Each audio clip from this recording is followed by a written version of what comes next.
And then my brother says, you know, I don't know anything about the science of cloning. To which I replied, well, that makes two of us.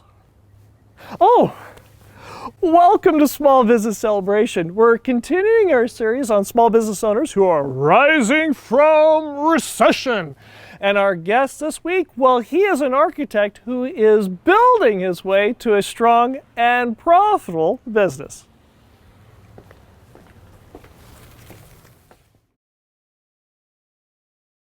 This is Small Business Celebration. Join us as we learn from successful business owners and successful business leaders about who they are, from where their business has grown, what they have learned, and where their successful business is going. I'm your host, Michael I. Roberts, and we're going to learn something that you can use today to grow a strong and profitable business.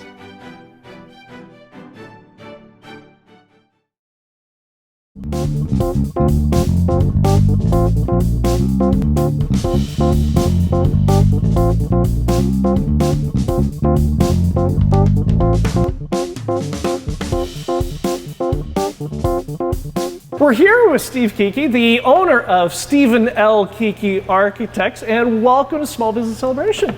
Thanks, Michael. Happy to be here. And for Visioneers who don't know who are you, and what is it that you do? I am Steve Kieke. I am a California licensed architect, and that's what I do. I design buildings. And more specifically, what kinds of buildings do you typically design?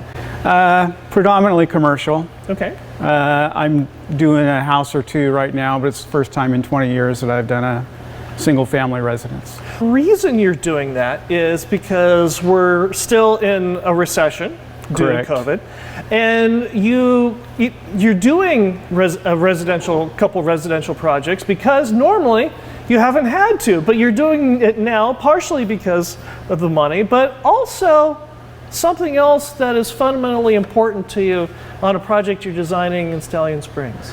That's correct. One of the things I like best about being an architect is creating places where people like to be, want to spend time, that, you know, enriches their lives in that way. And that can be an office or a home, wherever. Speaking of wherever, this does not look like a design studio or someplace you do a lot of drafting. Where are we? I don't know. Some architects might you might find here more, but no, we are in 1933, which is an event facility that I designed a few years back.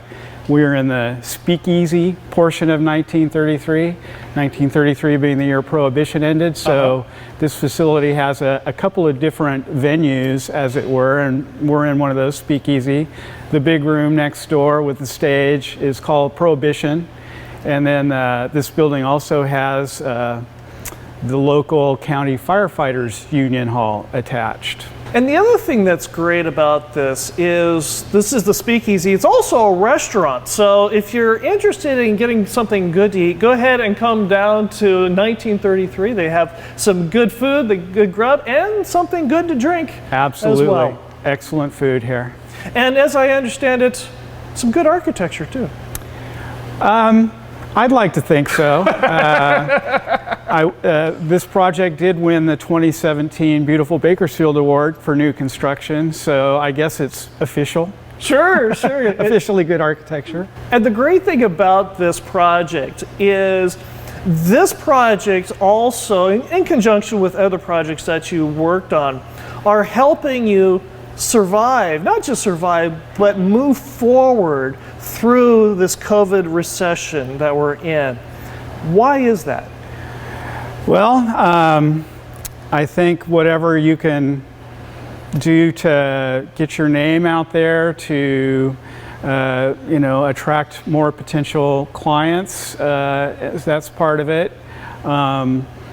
Again, I think I had a good couple of years prior to the COVID and the pandemic hitting, so I've kind of been living off my fat, as it were. I was able to develop a pretty good cushion financially that's seen me through this, and then I've been doing more things that I might otherwise not do, not just residential, but I've been doing a lot of work at the museum and more almost like stage or display type setups that you wouldn't really call conventional architecture. Done things like ADA surveys of existing properties to show where they are in compliance or not in compliance. So yeah, wearing a few more hats than normal. But you bring up something very important, and you have just verbalized a lesson that a lot of business owners wish they had learned, which is build up a reserve. That's right. Save it for a rainy day. And here we are in a rainy day. Yeah, a long one. But you are also, like you also mentioned, are able to go through and do projects that you don't normally do because you enjoy doing them, like you're doing with the Kern County Museum. But you're also doing some residential projects that you don't normally do as Correct. well. There's a philosophy that threads both what you've done here at 1933, the house that you're designing up in Stallion Springs, the work that you're doing with the Kern County Museum. What is that philosophy? I like to create people places, like I was saying earlier, places where people want to be. And I guess the other part of that philosophy, when things are slow, you got to be doing something so that just keep putting one foot in front of the other. Right.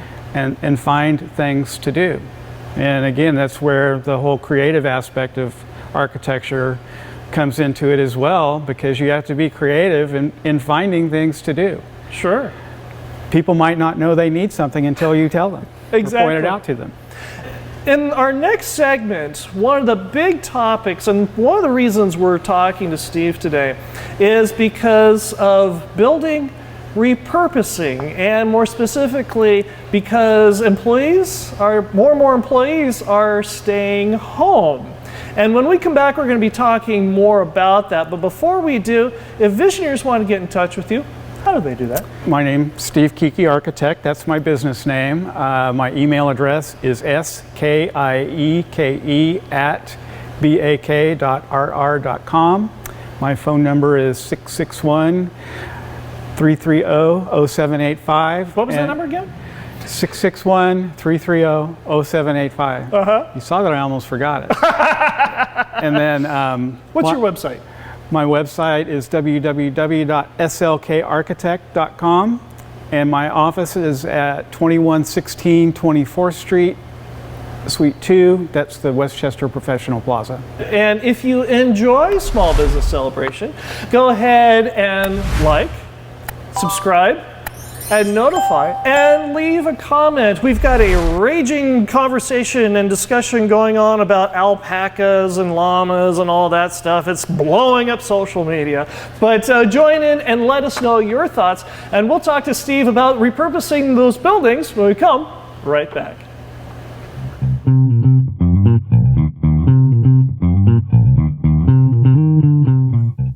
In this new day of technology, people are forgetting how to talk to people. Spoken word is very important. There is tone in the spoken word that makes all the difference and appeals to a larger, greater feeling in people. This is where Toastmasters comes in. There is more emotion in the spoken word. People can hear you caring. And in this age of COVID, your clients, your customers, people you care about need to know you care for them. Join Toastmaster today by going to toastmasters.org/find a club and join a Toastmaster club that will help you accelerate your business. Again, join Toastmaster today by going to toastmasters.org/find a club and join a Toastmaster club that will help you accelerate your business and let your customers know you care about them today. We're here with Steve Kieke, the owner of Stephen L. Kieke Architect, and our Visioneer question of the segment comes from Adrian, who asks, the future looks like there's going to be less square footage necessary for employees. What things should I think about in the new normal when resizing my property? Well, if you had asked me this question 6 months ago, my answer would have been a little bit different. But I think the pandemic has made us all rethink how we're doing things. And of course, we have a lot of people working from home. Right. I think what time has shown with that is that now that people have been doing it for a while, it's not all it was cracked up to be at first. Right. So I'm going to say don't make a decision today, for one. Right. But also, since my business is going to depend on it, I've been giving a lot of thought. What am I going to be doing in the next couple of years? So you used the word repurposing, and that can come in many forms. So I guess one example is if you're a business owner and you have a 10,000 square feet of office space and 40 employees working there, and you sent 20 of your employees home and they can work from home and do it well, they still have to make an appearance in the office every now and again, but you're basically sitting there paying utilities and rent on space that you're not using. Right. So if you are going to reconfigure your space, you need to do a couple of things relative to leasability and legality. So in terms of leasability, you need to make sure that the space works for a variety of tenants. So if you can keep it universal, kind of generic as it were, that's probably the main thing, is to make sure that your exiting and all of those other functions still work. So it sounds like there actually might be a reverse trend going on, where people aren't going home and working as often or as much as some people might think. People are actually wanting to go back to the office. That's what's happening now. The recent studies are showing that there's a little bit of burnout on working from home, where you'd expect it to be the other way. I don't know about you, but I've got a lot of Zoom fatigue myself, so I can understand that.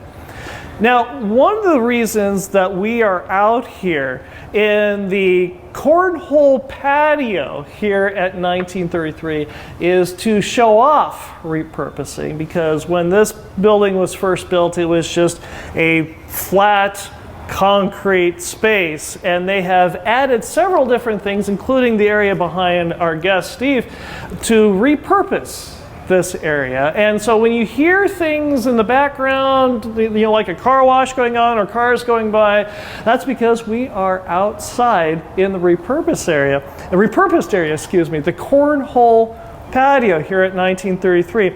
And now one of the things that is challenging sometimes is to use both sides of your brain. And as an architect, you have to use the creative side of your brain, and you also have to use the detail, meticulous side of your brain. Correct. And how has this benefited you as an artist as well as a practitioner? Well, they say that architecture is the marriage of art and science, so that's exactly what you're talking about. And I never really liked math or was good at it. I did it because I had to do it to become an architect, but I was able to do it. So I think in that regard, it kind of allows me to maybe rein in the flights of fancy that architects have, to be more pragmatic and realistic. Contractors constantly complain about architects that they design things that can't be built, so that's a big thing for me, is to not do that. Sure. So again, that's where that scientific side comes in. So are you trying to say that if a client came in and gave you a picture drawn by M.C. Escher, especially the waterfall that's always going downhill, you would not be able to make that happen? I would take a stab at it. But it would be a Rube Goldberg device. I'm constantly thinking about a perpetual motion machine that would satisfy that Escher sort of thing. Sure. But, we'll keep trying. Exactly. Well, and I'm guessing, water pumps would somehow, discreetly hidden water pumps might help in there too. That'd be cheating. But you've been an architect for 30 years or so. 38 years. 38 years. And you've been a fixture here in the community for a very long time. Right. And, to every every business owner has had challenges, has had a mistake or two or three. My latest one was showing up half an hour, 45 minutes to an Instagram Live, and it didn't go well. But you have also, over the course of your career, had some things that you've learned from that form the decisions you make today, including a building you developed for Bakersfield Cellular back in the day. Correct. That was early in my career, right. And again, it's a cumulative thing. Every project or every day I learn something new. There's no question about that. But that particular project, I did had a few sleepless nights because, as it turned out, the building had slab poured, building framed, and that was when we figured out, it was on a curvy road, that's when we figured out that it was in the vehicle distance sight line for the road. So, and this is when the building was being built or almost correct. Finished? What a time to find out. Slab was poured, the building was all framed, and somebody from the city public works or engineering, we got the tap on the shoulder that a little problem here. And luckily it was a good collaborative solution because it was too late to tear part of the building down. Or it wasn't too late, but that was not a very good option, especially as far as I was concerned. Right. And so the way it worked out, they had to do some things with the road or with the traffic situation. They had to make a situation where you couldn't turn on the turn right on the red light at that intersection because you didn't have the visibility to do so safely. So, those are hard lessons to learn, and it could have been really bad, but you keep working through it and chipping away at it, and we were able to make it work. How did you internalize? Like I said, a lot of sleepless nights. I don't like to say I'm a perfectionist, but nobody likes to make mistakes. Right. So, right. And I probably more than most people tend to internalize them and take them personally. Right. So, otherwise I wouldn't be doing what I do, I don't think. I think you have to kind of have that mentality to do this. So, just working through it and all the things you do to ease your stress, exercise and relaxation techniques. And what do you implement now because of the lesson you learned? Well, every time I make a mistake, it goes on the checklist of what not to do next time. And so my checklist is pretty long by now of, not going to let this one come back and bite me again. So it just becomes part of your process of things you look for and things you learn from. Now, between the two segments, Steve revealed something. He's a llama guy. That's correct. Why?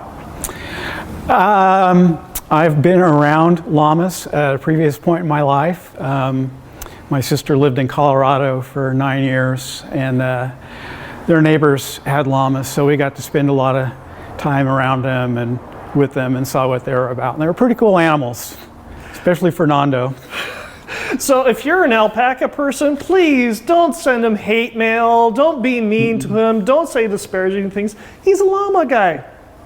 And when we come back, we're going to delve deep into the current state of classical ballet and whether its effectiveness and existence really is because of the sustaining work of Peter Ilyich Tchaikovsky or not.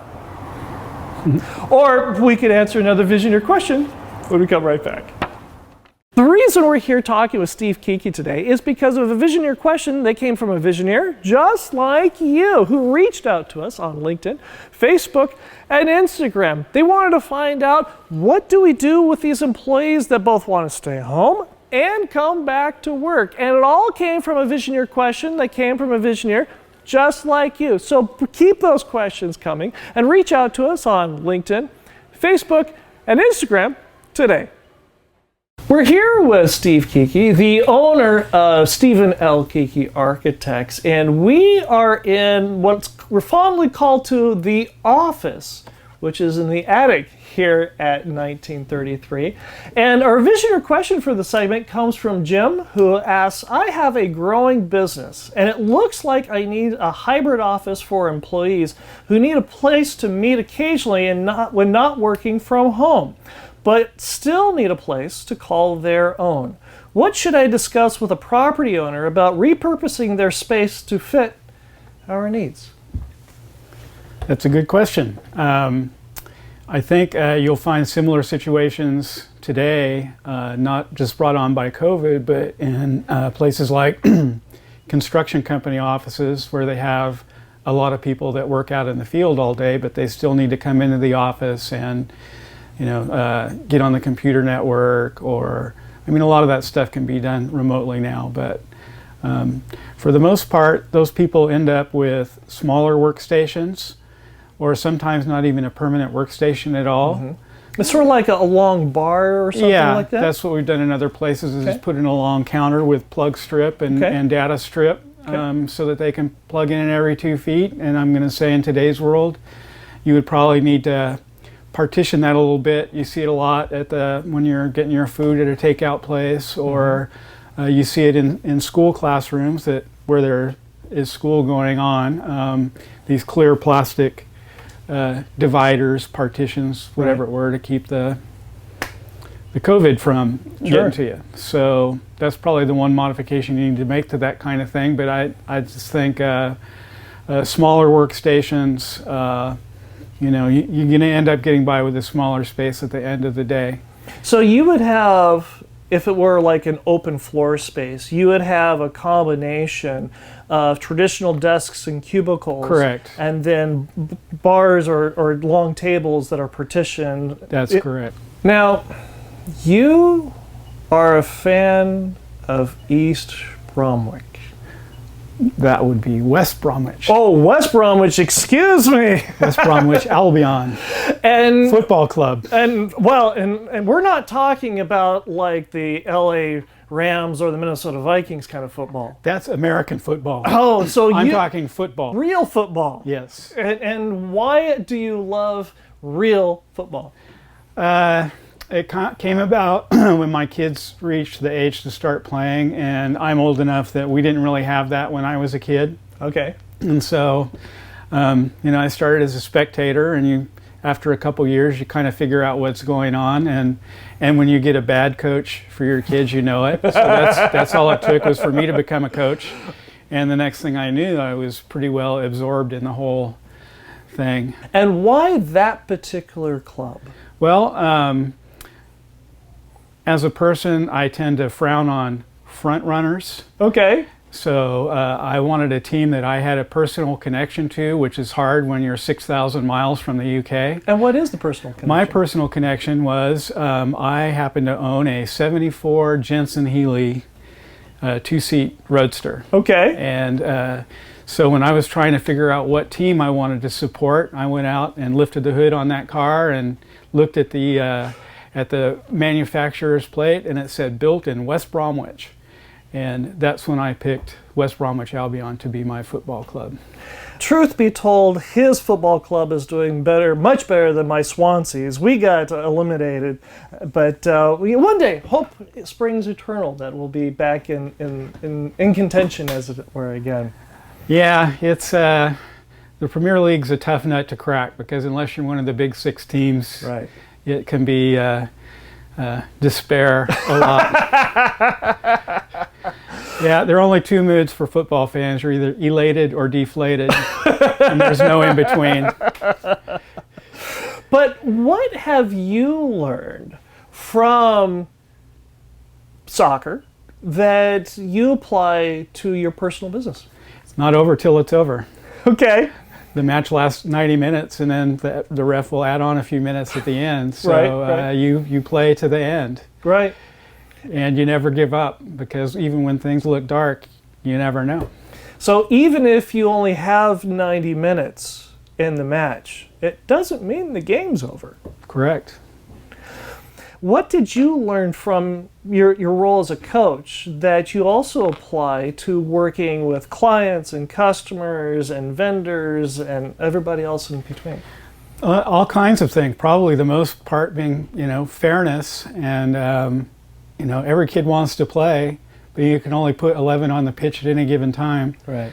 And so being fair in that regard and being respectful of their skills and abilities, or sometimes the lack thereof, and just treating everyone the same, whether they were a good player or not the best player. And it's, if you approach everything in life that way, you're going to have a lot less troubles getting along with people, a lot less rough edges, and people will trust you more because you're not, playing any games, as it were. Now, one of the things that I'm always curious about when I interview guests like yourselves is I'm a big fan of continuing education, where I found that a lot of the best business owners never stop learning. Mm-hmm. And part of that comes from the books we read, and it's become a staple in the program. And what are you reading right now? I am reading a book called The New Map. The New Map. It's by an author named Daniel Yergin. Okay. He's written several books on this topic, but it has to do with energy policy and global politics and power. And it's pretty much to summarize it, it's pretty much whoever has the energy has the power in the world. What does this have to do with architecture? Well, there's big pressure on architects to be leaders in this whole climate change debate and kind of be at the forefront of making that situation better. And so energy policy has a lot to do with that. I'm also LEED certified, which is Leadership in Energy Efficient Design. I've had that certification for 12 years. What is one of the things that you have learned in the last 5 years that has changed the way you approach or do things? Personally, I tend to be conflict avoidant. Oh, you don't. You don't. You love conflict. You don't. Oh. You're right. I don't. So that caused a lot of issues in my work and a lot of unnecessary stress. And I found out that if I don't want to lose sleep tonight about something and I have a problem come up during the day, I deal with it right then. I take it head on.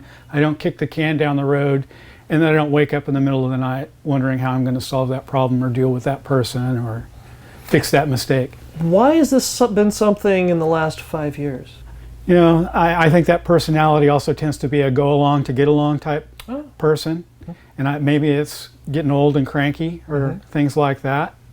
I don't know. I think I finally saw the problems it was causing in my life. Going along to getting along was a way to solve a problem in the moment, but the problem didn't go away. Right. So I've figured out how to make the problem go away.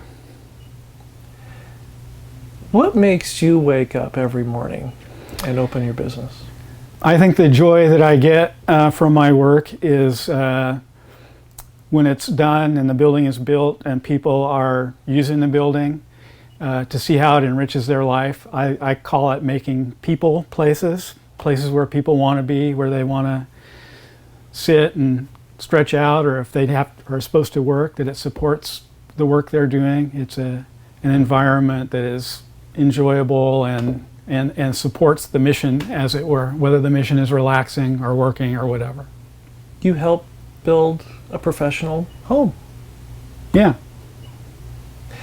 If Visioneers want to get in touch with you, how do they do that? Steve Kieke, email is skieke@bak.rr.com. Phone number is 661-330-0785. You can send me a message through my website, www.slkarchitect.com. And my office is at 2116 24th Street, Suite 2. Come on down. Steve, this has been a real treat and a privilege. And I really appreciate you coming on Small Business Celebration and building up Visioneer Nation. And we look forward to seeing you again very soon. Thank you.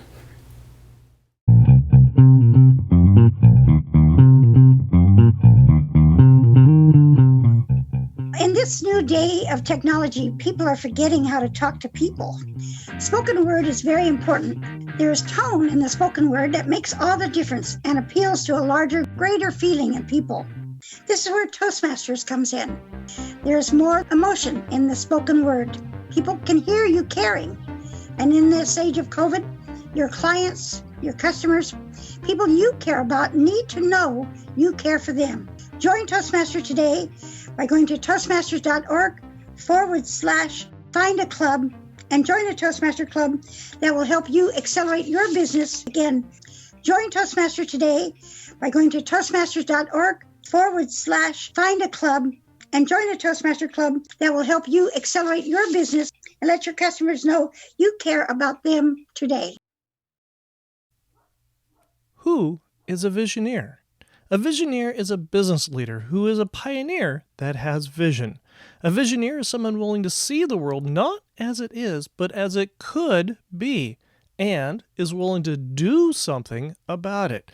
A Visioneer is ethical, smarter, faster, and leaner than the mainstream competition. A Visioneer gives value first because Visioneers are in the business for the long haul. Visioneers understand the difference between saving money and earning a profit. Visioneers define their destiny. Visioneers create their own luck. Visioneers surround themselves with successful, like-minded people. Visioneers are renegades who defy the mainstream competition and are ready to change the world. Are you a Visioneer? Join the Visioneer tribe with Small Business Celebration on LinkedIn, Facebook, and Instagram today. My brother then asked me, I really don't know anything about the science of cloning. To which I said, yeah, that goes for two of us. Oh, hi! Welcome to Small...